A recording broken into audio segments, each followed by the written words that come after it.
Okay, I chose problem 46 from the set of problems given in chapter 4, which it reads, Biosquid use jet propulsion for rapid escapes. A squid pulls water into its body and then rapidly ejects the water backwards to propel itself forward.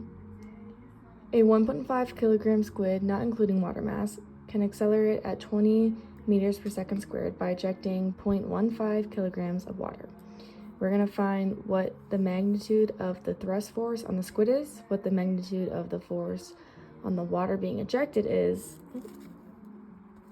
and then what acceleration is experienced by the water.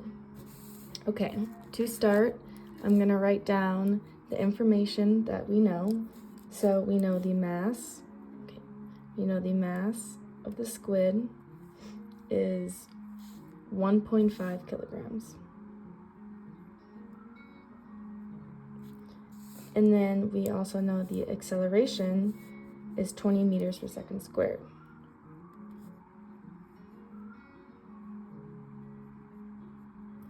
And then we also know the mass of the water, which is 0.5 kilograms.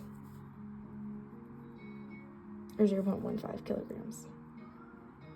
Okay, so for part A, what is the magnitude of the thrust force on the squid? We know that Newton's second law says force equals mass times acceleration.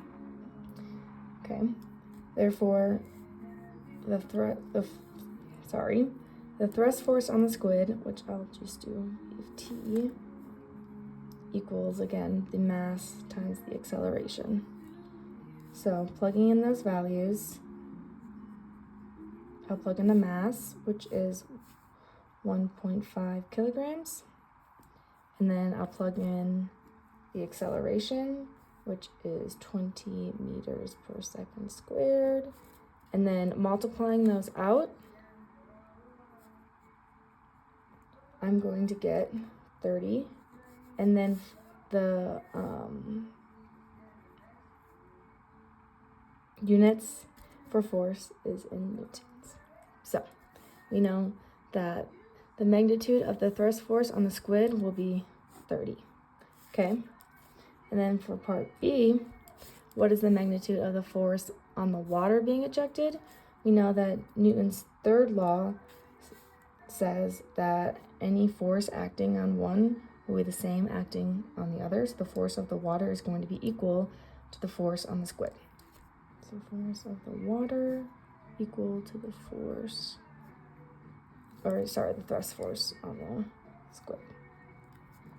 Okay, therefore, we know that the force of the water will also be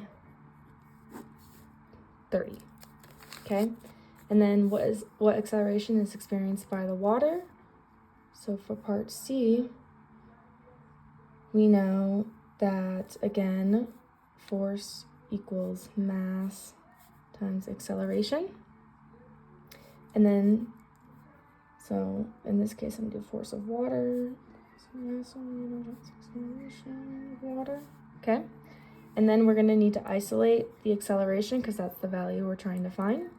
So I'm just going to divide the mass of water by each side. So the acceleration of the water is going to be force over mass of water.